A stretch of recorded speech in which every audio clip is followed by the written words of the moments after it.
Okay, alright, we have got the team here. We're in Paramaribo, in Suriname, and we wanted to get a quick podcast. We've been grinding all day, every day now for the past 3 days. We're exhausted, it's only, 9 o'clock here, but we've got a lot done, and we still wanted to get a podcast, because I think it's going to be really interesting before we go to the jungle tomorrow. It's actually me and Matt leaving tomorrow, and then Dick and Jacob leaving the day after tomorrow. But so this is your first time, right? This is the first introduction on YouTube. So do you reckon we do brief introductions?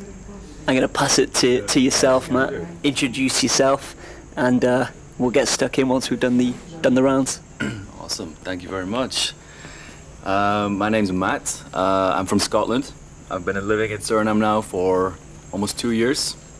Working with Dick with Unlock Nature, doing a lot of work with snakes, also expeditions. That's really my passion. You guys know, like going into really remote areas. Yeah, this guy jumps on caiman. Yeah, wrestles with anaconda, literally. Yeah, so that was really why I wanted to do a trip like this. You know, to really push my own boundaries and do it with like-minded people. Well, and you reached out to me, didn't you? Yeah. You were like, you had this idea, and you were like, Ash, and you fucking sold it to me. Yeah, I'm glad I did. All the spots, and I was like, damn it, I'm gonna have to do it. Jacob, can you do it too? That's pretty much how it happened, wasn't it? Yeah. I don't think I even told you properly. It was a case of like, oh, I've just been contacted by a guy called Matt in Suriname. I copied and pasted it, and you were like, whoa. I don't think it was even that. I think the opening text for this whole expedition was, I was in Cornwall on holiday, just chilling out, having a barbecue. I got a text from Ash saying, can you kayak? I was like, random. So I think I can kayak. He's like, what are you thinking? He's like, okay, I might have a plan for us. And then you unveiled some of the more detailed things that you'd obviously sold him on. But yeah, can you kayak was the first message I got. No, never mind. Never mind. I'll find somebody else. Cool. My name is Dick, and I've been working here in Suriname for almost 12 years already. I have a crazy passion of wildlife and adventure, and Suriname is just the perfect place for that. Suriname, there's so many uncharted areas, so many places. I mean, it's 92% jungle, so most of the places of the country is just so hard to get to, and there's so many things that you can still discover. Waterfalls that nobody's ever seen, parts of river nobody's ever been. So it's really an addictive country, and in the last couple of years my life has stood upside down. Like before that I was a freelance guide. I worked for a couple of companies and did like 60, 70 tours a year, short tours like 3-4 days. Yeah. And then about 3 years ago I started Unlock Nature, my own company, and I started doing longer trips with people that were actually wildlife fanatics. Started doing expeditions, and the expedition is something else. I mean, going to a place where you could see that animals have never experienced humans before. That's just so cool. That's some just animals. Crazy in its own, isn't it? Because I remember, I think it was you sent a video over to me. And the tapir. Yeah, I think it was a snake. It was one of yours, and the snake was just following your kayak just through the water. Anaconda. And I was just like, what? That's insane. And then again, it was, what was it, the tapir that you said? Yeah, we're curious. The tapir that I had on Table Mountain last time, I mean, we saw it, and then it ran away, and we made the whistling sign we were describing. Yeah. And actually it came right back, and I literally got this close enough to make a selfie with it, and I could have touched it if I wanted to. I could have touched it. Yeah. And that's the tapir that may be a new species, the smaller, darker one that you get on the mountains. Yeah. And so for the people watching it, a tapir, how would you describe it? Not a boar. It's kind of like a wild bush cow. Like a wild bush cow. Yeah. Because at first, Is it really? Yeah. Yeah, it's like the size of a small cow. Oh wow! It's the largest land animal in South America. Oh okay, so they're actually bigger in real life than what they look from the stories. Huge. Yeah, they're really big. It's because it's always so far, isn't it? It's like on the riverbank. So you go, although you have got close to them as well, haven't you? So the trip, the mission, Uncharted, Suriname. How are we feeling, boys? It's tomorrow we go. Tomorrow is D-Day. It's us lads going out first and foremost.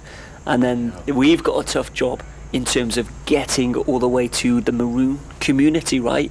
But then they've got a tough job in finding a place to land the damn helicopter. Yeah, I would say you guys have more responsibility. You actually, they have to find the drop zone. You just have to show up with the gear. Like, okay, great guys, we'll see you there.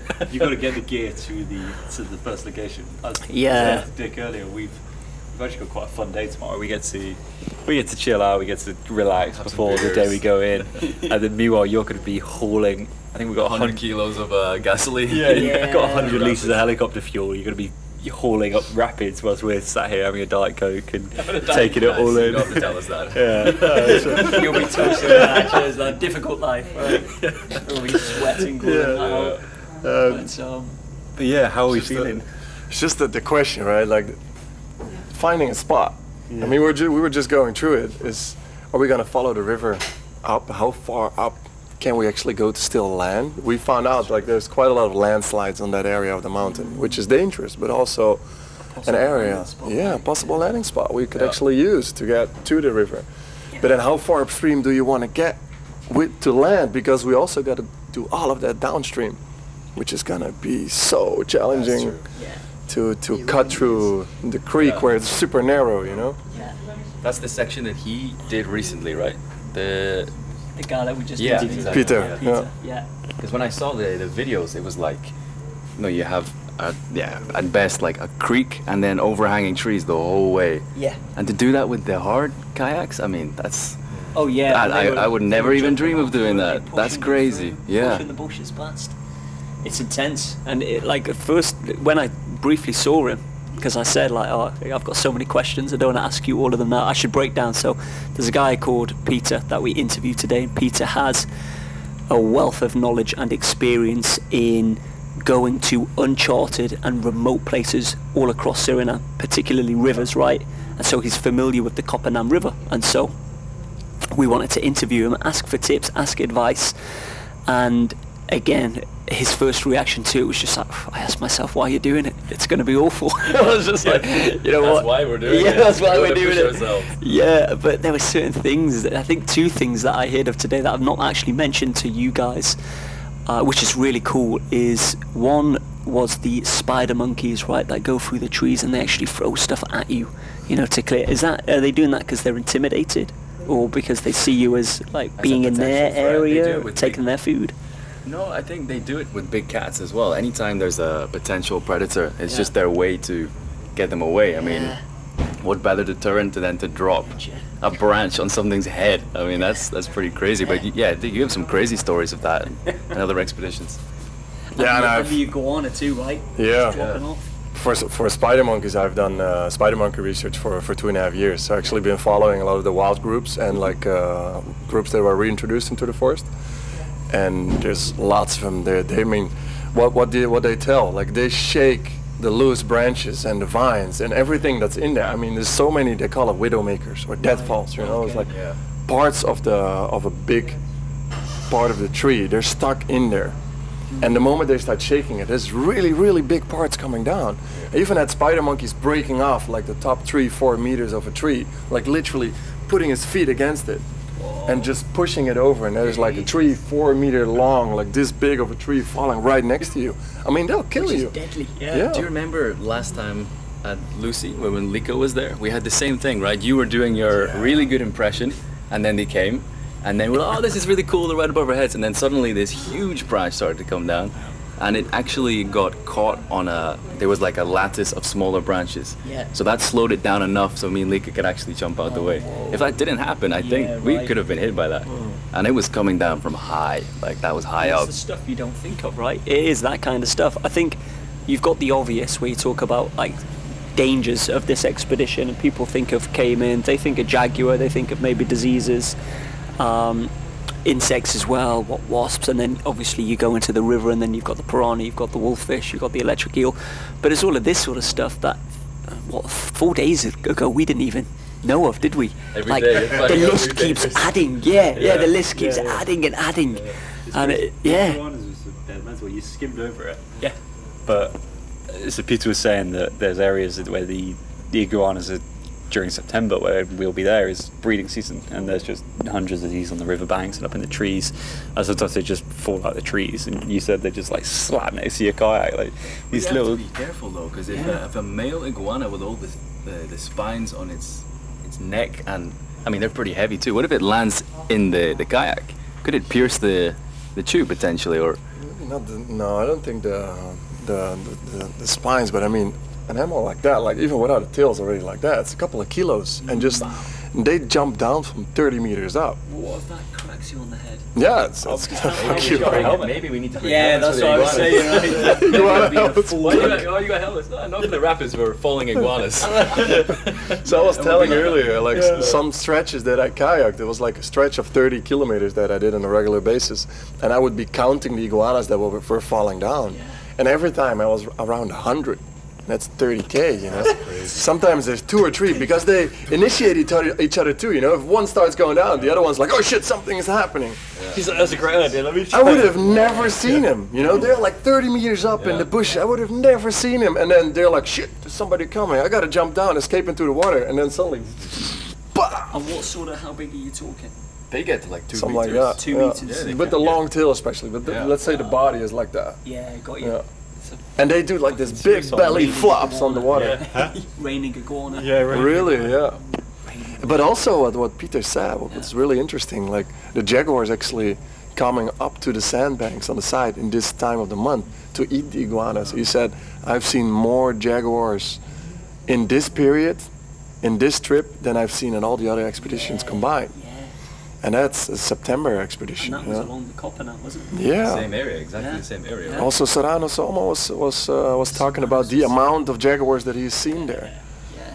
Going on the other them side of the come river. into camp as well, right? Yeah, you got one Literally in the just camp. No fear. Zero fear of guys. And that's why we're gonna take the camera trap. Yes. Because maybe we're not gonna witness that, Yeah. but at least with the camera we can see, hey, did it sniff your head last night? Did it go by your hammock? That would be pretty haunting That would be so if we cool. didn't realise, but then we come back, we look back at the footage and we see, like, Jacob, you literally had a jaguar sniff you out to see if you were food or not, and you were just asleep. Ignore whatever. Yeah, I wake up in the morning, I'm fine. Oh no, a jaguar had Okay, I'm still here. What will I do? Nothing. But sometimes when you're in that like half asleep state, Yeah. you can kind of sense that there's things moving around, but maybe you think, oh, it's Dick taking a piss or something like that. But actually, it could be a tapir or a jaguar or anything. Well, that's how it happened with Serrano, right? He heard rustling and then he put his torch on and it was a jaguar pulling away his duffel bag, and it went off, what, 20, 25 meters before it just dropped it. They chased it for Oh, 200 meters. Yeah. Chased it for 200 meters. Wow, and it just dropped the duffel bag The and bag went. got stuck in a branch. And then that's how it about went. that when it swam across the river towards them? Yeah, it's nuts. Right? Like What would you just like in Yeah. in that situation though? You're seeing a jaguar. That's hard not to panic in that situation, yeah, I mean, isn't that's it? the thing, like we tell ourselves, I mean, it is true, like jaguars very rarely attack people, but still, when you're in the presence of an animal that size, that has that much power, it's still a little bit like, oh fuck, Nerving. this is something different. And the way they look at you is like they look, like we said earlier, they look through you. It's not like, oh, can I mess with you? It's like, can I eat you? That's the difference. Yeah. It's also the thing, like, we know, I mean, there's been very little attacks, so, you know, it's probably not going to do anything, you know, it's like common sense, Yeah. but it's also the fact what it could do. I mean, if it wanted to, Oh, we're it done. can fuck you up in a second. Yeah. Huh? Yeah, I mean, look at the turtle shells. They go straight through. Green turtle shells. Right. They are the one cat species that doesn't go for the throat or the neck or something. They go for the skull. Because they can just They crush the skull of their prey. They have the largest bite force of them all. I'll need to show you a picture that I made in Mexico of a deer skull with the, like you're describing the 2 canine holes straight through the back. Like the animal doesn't even see it coming. It's just doing its thing and then straight through the brain. You got a printer? No. You don't have a printer? No. I guess to go to a printing shop. You're thinking about the I'm just gonna get my face on the back of for your head. part of the back of my helmet.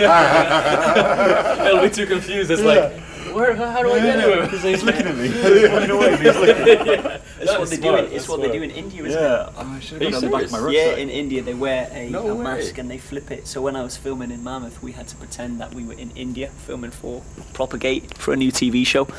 And there was one segment that we were replicating India, and on one of them, we had to wear a mask on the back of the head because we learned that the Indians do that so that the tiger is hesitant to attack because it's like I can't see its back. It's cool, that is, isn't it? Yeah. And they've got to. It's just fucking wild. But away from the dangers, you know, it's also a magical and beautiful place, the Amazon, and you guys have stories for years, you know. But what are you most looking forward to with this expedition? I'm looking forward So to many things. It's funny, you know. I've never been to Juliana Top. I've been to Table Mountain a couple of times, but I'm still looking forward to going to Table Mountain. Yeah. And also because the first time I tried climbing the mountain, we failed. It was 16 kilometers as the crow flies. Right. We were like 16 kilometers, like 2-3 days, you know, should be doable. We did 3 kilometers a day. Within 10 days, we did not manage to get to the top. Excruciating. So now we have more information. We know there's a different place where we can actually access the mountain, because the place where we did it, it was straight up. There's no way to go there. Then was that? Yeah, no. It's not safe to do it again. Yeah. I didn't manage to get up to that area. One of my colleagues did. So he followed our trail, went up to there, and they actually climbed up. He was also like, this is a one-time thing. I can't do this anymore. But for us, you know, to be able to finally being able to climb that mountain, but also discover it more, because I've been on the mountain a couple of times, but never on the highest point, which is on the other side. We actually have to cross the whole mountain. Yeah, that's great. And just the views from there is from a different level. And hopefully we'll be able to take a day at the top. You know? I hope, More yeah. than one. I hope several days. That would be to just great. I think we need 3-4 days to do it, Yeah. but I want to take at least a week. Yeah, isn't it? And then we were saying before, weren't we, if there's a place where we've got access to the sky so that we can sort of recharge the batteries, the solar panels, and, you know, back everything up. How cool would it be to do it on Table Mountain? One spot that we know. Yeah? There's only one spot that has it. So that could be a potential spot that we aim to, and we just take the day. Chill out, listen to some music. Yeah. Enjoy the cold water too. Get a nice cold. Yeah, because it will be cooler up there too, Yeah, right? really. So, yeah. What about yourself? Yeah, I mean, Dick, we're talking about this before. Like, usually on expeditions, the thing that I really love is getting into the routine. Yeah. So, like, you know, you're going into your hammock at night, cleaning fish, making the fire. But for me, it usually takes like 4 or 5 days to get into it. Like, I really feel like I'm getting better and I'm in my zone. And by which point, you're already halfway through the expedition. Right. But now we're gonna have like several weeks of being in that like expedition mode. You really feel like you're connected to the jungle. And yeah, that's the feeling that I'm really looking forward to having again. Yeah, I know what you mean with that. It's almost like I don't know if you've heard the term, but I kind of always say it takes 2 weeks for me to break into my wild side. 2 weeks after, and I experienced that first in Mongolia. You know, I was very uncomfortable, I was very vulnerable, I was very lonely, I was scared, held a lot of fear. I was niggled, you know, I didn't like being wet, I didn't like being too hot.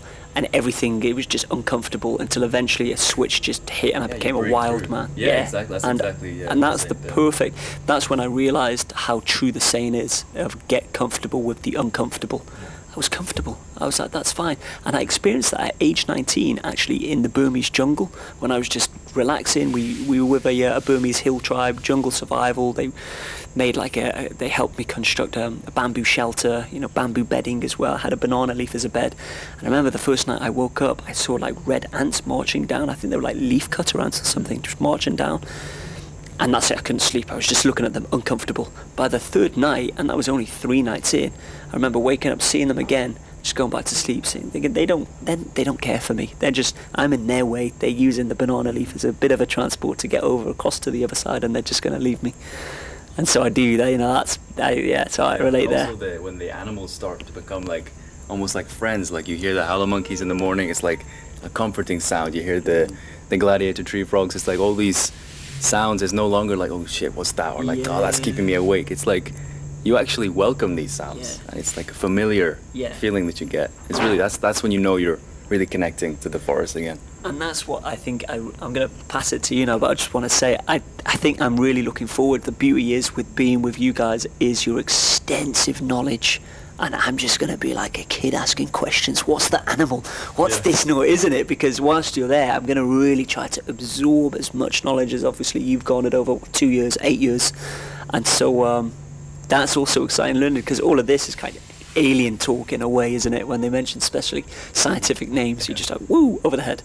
You're going to get some. By the end, you're going to Yeah, but eventually it's going to be like, oh, okay, that's cool. Because that's what I love, different adventures, being, mixing with the locals and learning from them. You're practically going to be wildlife expert in a few days. I see. You gotta be, otherwise you don't know where to hang your hat on. What's your question to me? Was like, what are you most looking forward to in the journey? I think for me, it's we were speaking about this earlier. This place is just, every corner you turn around, there's a new incredible scene. There's a new animal. There's a new adventure around literally every corner. And when we're coming here with the aim of making content and documentaries and things like that, we're never going to have to construct storylines or construct what might happen, because every single day there's going to be multiple things that potentially could be unbelievable, and being able to just point a camera and produce content based off that is going to be insane. That teamed with the wildlife and the scenery is just going to make this an amazing journey to capture. And share with everyone. 100%. It's almost like we can't fathom what we're going to come up against and what we're going to see, right? Because you never know. You always have some idea. It's kind of like when the media ask, "Oh, what do you expect to face?" You can give them nice ironed out, things of what you may expect to come across, but it's totally different afterwards. You're like, whoa. Like with the Madagascar, never expected to have the deadly strain of malaria, never expected to carry a chicken called Gertrude, never expect, you've got... Or a curacao. Yeah, we should find like a pet iguana that falls into the kayak or something and name it. But it's just hard. It just all unfolds on the journey, doesn't it? I think whatever we think we're going to see, I think we're only predicting half of what we're going to be able to see and experience. Just like we said today, I think the idea of what we have is going to be less than half of the reality. I think it's going to be crazier than we're ever going to expect. The wildlife encounters are going to be next level. So I think we're in for an adventure of a lifetime, really. And I think it's going to be tougher. I think one of the things with myself is I hope I haven't underestimated the challenge ahead. I think for me, in my mind, I've got 352-day mission at high altitude, 10 evacuated. I thought if I can train for that and do that, I can do anything. But again, with confidence, that's when you trip up and you start making mistakes. So I kind of hope that I've not come here with the attitude of 40 days, easy work, because as Peter said, it takes one cut, it takes one wrong move that could start with a small niggle at the beginning and turn into something catastrophic where it's now you need to be evacuated because you've got your blood's infected, so it's I won't know until I'm out there, I guess. Same for us. You guys, we've been doing interviews for the last few days with a few people in you guys as well, and anyone that spends a long time in the jungle says that 2 weeks in this sort of environment's quite a long time. We're obviously there for double that, maybe longer.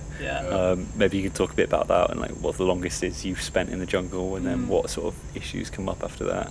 I know you had your feet infected in one of your last trips. That was 2 weeks. The longest I spent in one go, like really in the field, was 3 weeks, and that's what we were saying the other day when we didn't have any water to shower anymore.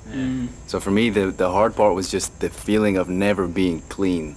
Like that's the difference with these expeditions. You can go into the river at night, you get fresh, you go into your hammock, you're clean.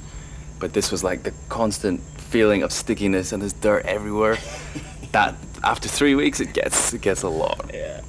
So I think that's the difference here. When you have a river, maybe that means we can push through, and I'm really curious about that. Like, it does reach a point where you just become this different creature. You're like, you know what, the jungle is now my environment, I can do this, and then you kind of break through to a next level. That's what I'm really curious to see. That's I think you're going to experience that. I hope so. Longest I've been in the jungle was during COVID doing the monkey research. Okay. So we needed somebody who would take care of the monkeys. So I decided like I'm gonna go there, and I don't know for how long, but probably like a month or something. Yeah. Ended up being 6 months. Oh, whoa. And 6 months is a pretty long time. What, But- out in the jungle? No, Yeah. No huts, just No, hammock? no, that was the thing. There was like a camp that I go back to. Oh yeah. Like it's usually a tourist lodging, but now there's nobody around. Yeah. And then for me, like the first month and a half, I had other people around, and the last month as well. The months in between, there weren't that many people. So I had people restocking the food.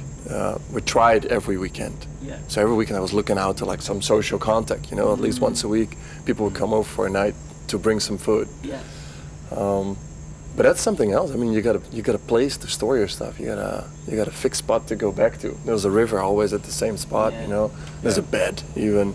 Comes home. So it becomes a home, yeah. But for me, it was like the physical challenge every day, little food, and then I would forage fruits for the monkeys as well, because they needed to be to get used to the forest and what they could eat there. Yeah. So I was sort of training the monkeys in the beginning, but funny enough, after a while I discovered that I was like, due to the books they say this is edible, but he's not eating it. So I started the other way around, and I was bringing them stuff, and they actually started teaching me what I could eat. Wow. So now I know like certain fruits that I never knew were edible. Yeah. Because everything that the spider monkey eats, we can eat too. Taught by the monkeys. So that was super cool. Yeah. But I've never been for longer than 2 or 3 weeks, like on an expedition like this. You know. And also on the move every day. That's a That's really the thing. important point. Yeah. Yeah. We're not going to have a base. Maybe Table Mountain, we have the same camp for two nights. Otherwise, And then you're on. every single day we're changing camp. Yeah. Our house is going to be the kayak. Yeah. That's Really literally is. everything we Yeah. have is going to be on the kayak. That's our life capsule. Yeah, really, isn't it? Yeah. Yeah. Yeah, we're gonna know every inch of our kayaks by the Yeah. end. Every little mud stain, every little rock. We're gonna know it inside out. Just imagine one of the kayaks breaking. Yeah, let's not think about that. I mean, we have so many options to get back from that. We're able to patch them. We have an extra inner tube. But what if one disappears? Yeah. What if the leaf cut the ants gets it? Yeah. I don't know. Yeah. Then we got to do like 2 persons on one kayak with all the gear. That's gonna be. We can do a Stevo and we make a raft. That's good. Yeah, We can definitely. make a raft. Yeah. Or dugout canoe. Yeah. Man, no, it's gonna be so exciting. I think it's gonna be one of those things where we're gonna experience the highest highs and the lowest lows and every emotion in between. Yeah, I think Really so. think so. I think so, and it's gonna be interesting dealing with that around other people as well. Yeah. Right? This is gonna be a first for you, right? I mean, it's gonna be with other people the whole time, the same people the whole time. Almost, yeah. I did in Madagascar. I had me, who was the name of my guide, so always got confusing. So Really? it was me and me, me and me. We were. So it was us two for maybe the first 6 weeks, and then it was another guide for maybe another month, and then up north was interested because we had a girl flown in from Brazil, photographer, hard as nails, like Laura Croft. I had lots of people asking, can I join you, can I join you? She's like, no, and she just looked like the real deal, I was like, yeah, come along. And she was hard, but she was with us for 2.5 weeks. And I kind of write that off because I don't think, I'm kind of like, yeah, 2.5 weeks, that's nothing. But that's still a decent time with 4 members, that was, altogether. 2.5 weeks, but other than that, it was 3 members down south for maybe a month and a half, me and Joe. So I have, but it was different because they couldn't really speak fluent English. I couldn't have the banter, couldn't have the conversation, couldn't have the deep talk. Yeah. Couldn't really talk about my thoughts, my worries, my emotions, my feelings. There was nothing that, which I'm sure us lads, when we're out there, that layer will come off and we'll be full. And we'll be. That's what the wild does, right? It breaks you down, it builds you up again of stronger stuff in every way imaginable. But yeah, we'll be a first going from the start to the end with the same team for sure. We So hope we're still 4 right by the end. so sure. Matt doesn't speak fluent English, so I hope that doesn't hold you Yeah, back. that's true. I try my best. I wonder what funny shit's gonna happen out there too. Oh, so much. Right, there's gonna be much. right. There's gonna be something attached to each of us for doing something stupid in the jungle or hilarious. It was always the case, isn't it? Someone's gonna be going to the toilet in the river, and then someone else is gonna be a little bit downstream and not realizing, and there's like shit floating by. They're like, hey, come on, give us a heads up. Sorry about that. Or untying hammocks in the middle of the night. I hope that doesn't happen. You never know. You've just given me an idea. Although I need you to show me how to put a hammock up first. That's So we and that's what the quick release knots are useful for. You just walk by and it's down. Sorry guys, it was the ants. yeah, it's the ants, guys. Quick way to get someone off the trip, isn't it? Yeah, oh my god, yeah. Yeah. Just I've remember, listed we're all immediately. armed with machetes. And a bow and arrow. Yeah. Oh yeah. Do you want to tell that story? Yeah. So the bow and arrow. So we were speaking to a guy called Anders, who is a jungle survival expert from Guyana, and he mentioned that every time he goes to the jungle, he goes with the indigenous first and foremost, but every time he goes, he takes a bow and arrow. And he couldn't believe that we were about to enter the Amazon without a bow and arrow. He was just like, it's just great for fishing, when you're in the river and whatnot. And so, just that idea came up. We thought we would run it past you boys, and I didn't know how you two were going to react, to be honest. I was just I'm like, excited. Yeah. I've never tried it. Well, before, that but was it good looks to so see cool. that, but I was kind of like, oh, bow and arrow, hunting, but you took it well, and you were just like, fucking yeah, you've always wanted to do it anyway. And then yourself managed to, because you can't just go and buy a bow and arrow from a shop here. And you got shouted at by the police. Oh god, yeah. But you obviously were really well connected here in Suriname, and you had a friend who could sort us out, right? Yeah, I have a friend Ari from Amerindian village in the south, Apatina. Right. And he's been my contact in most of those areas, and I was just if you don't shoot, you always miss. So I called him up. It's like, do you have an opportunity for us? Can you get a hold of bow and arrow to go fishing? And he told me, like, this time of the year the water's getting lower, so all the fish are visible. This is the time of the year everybody's using their bow and arrow. So I don't think anybody wants to hand it off. And it's not a souvenir. It's not something you can buy somewhere. People need it, And he called the village elders, and they were like, no, nobody wants to. And he begged some of them. It's like, please, it'll really help, and we'll pay for it. And we actually got the bow and arrow from one of the village elders. So it is not something they especially made for us. It's something that it was used for years. Yeah. It's been made for them, to get their food. So it's amazing. That's the best bow and arrow we could have possibly gotten. It is the best what we can possibly get. We need to look after that. Oh yeah. Because day one we lose both arrows immediately. There's the thing.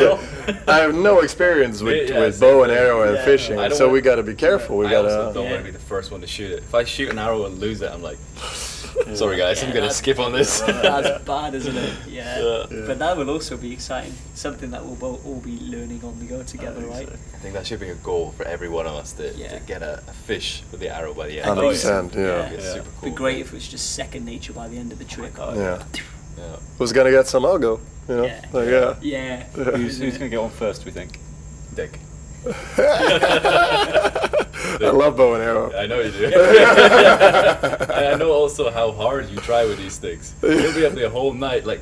I can get really frustrated if it doesn't work. Like, I need to be able to do this. Like the slack line. The slack line too, but that one I gave up on pretty early. I was like, this is not for me.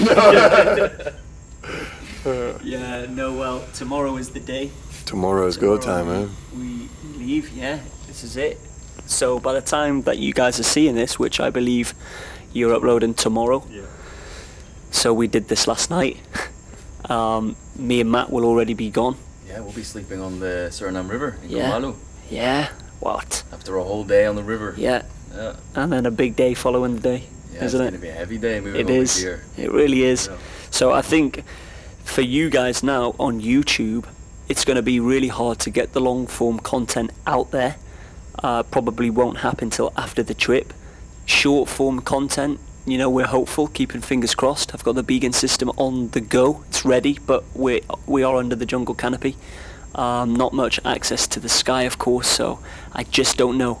I think maybe for the first 2 weeks you're not going to hear from us until maybe we pop out or there's some sort of opening and I can send some stuff for it to be uploaded online. But this is it. We will absolutely be doing a podcast within the jungle. What I would ask is drop any questions you have below, because what's going to happen is I'll have my girlfriend compile these questions and send to my satellite phone in the jungle, and those questions will be asked probably about halfway through, something like that, when we understand how we can power everything.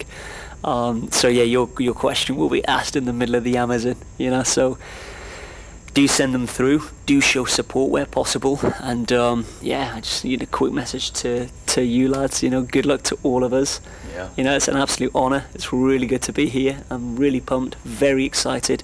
I don't know what's to come. It remains an absolute mystery, but it's one heck of an adventure that we're about to embark on. That's one thing, that's for sure. Right. Cheers lads. Yeah, let's do it.